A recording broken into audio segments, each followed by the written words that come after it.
What's up, everyone? Coach Powers coming to you from my studio today. This is kind of my little sacred space. What you can't see is right over here are two giant monitors. This is where I do all my film editing. Behind me is a wall full of artwork, frames ready to be shipped, because I have worked for probably the last 20 years as an artist. There's a music wall behind me too with amps and guitars.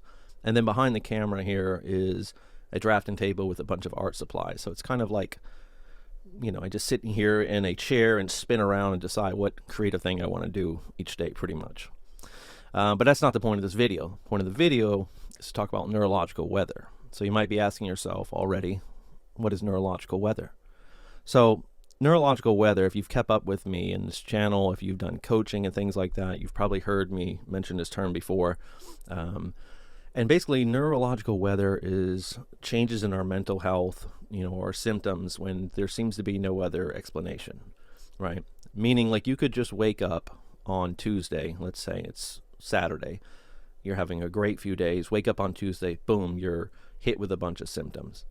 And a lot of times my clients are looking for reasons. They want to know, well, I did the exercise, I did the exposure, I lulled, I pushed, I did all the relaxation training, I'm doing everything. Why?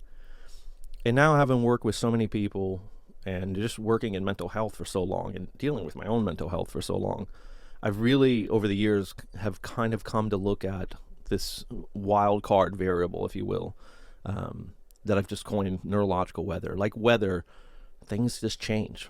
It's a nice day out today. Tomorrow, the next day, could be a storm, and there's just no reason for it. So I think that's important to know. So that way you don't get caught up in the rut or the trap of trying to find a reason for everything, because then you start to go crazy. You start to feel like you're doing something wrong. You're overanalyzing. You get what do they call it? Paralysis by analysis. And sometimes just that rumination that it brings on from wondering, why am I suddenly suffering so much more now?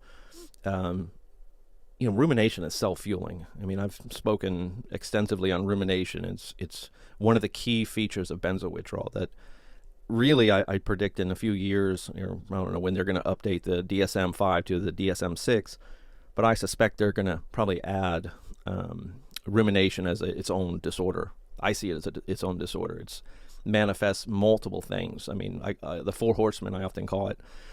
Rumination leads to depression, anxiety, trauma, and insomnia. I mean, all of those things are greatly influenced and perpetuated by rumination.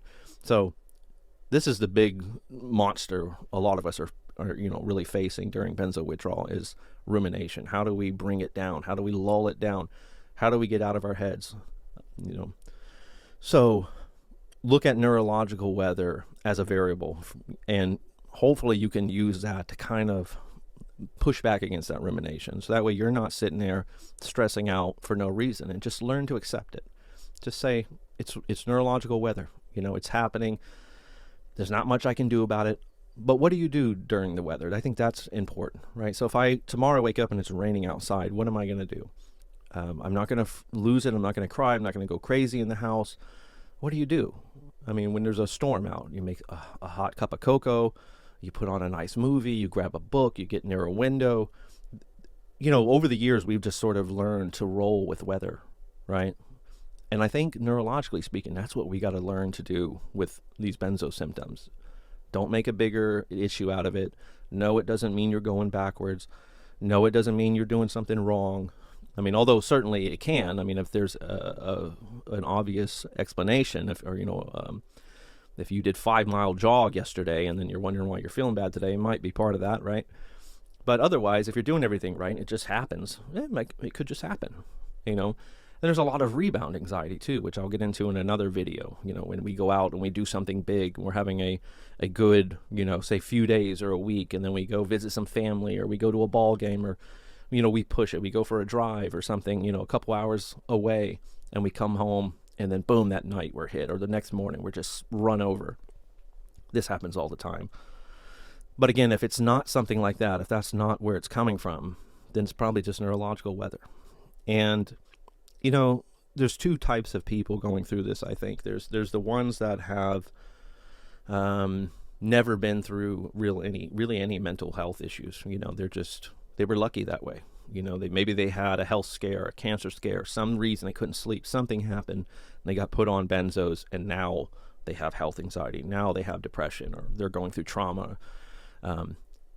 And I think to these people, this is all new, and it's scary. It's like living with a disability or something in a small level. It's like if you've never had that, there's this whole adjustment period that has to happen.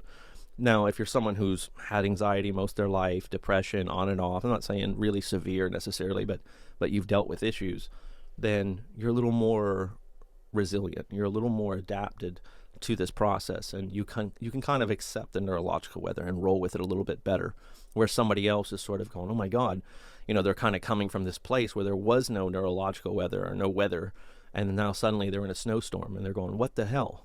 Is this snowstorm ever going to end? Is this, or if it's a hurricane? I live in Florida. We get hit with hurricanes pretty much every year. But you roll with it. You know it's coming. You know it's possibly coming. And when it happens, you just sort of bunker down and wait for the storm to pass and hope for the best and get up and rebuild, right? We're really desensitized in Florida for hurricanes. It's wild how true that is. I mean, we're not panicking about a hurricane until it's like a Category 4. And then even then, people are just like, ugh. What do I got to do? Do I got to move? Do I got to leave?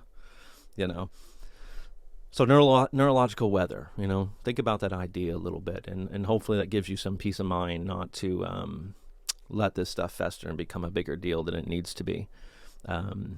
Neurological weather. Let me know what you think. Leave me a comment, right, if you have any questions. And if you have any ideas or topics for videos or content that you want to see, let me know as well. All right, thanks, guys. Keep your heads up. Remember, this is only temporary. Everybody heals. You're healing. You will make a full recovery. I promise you.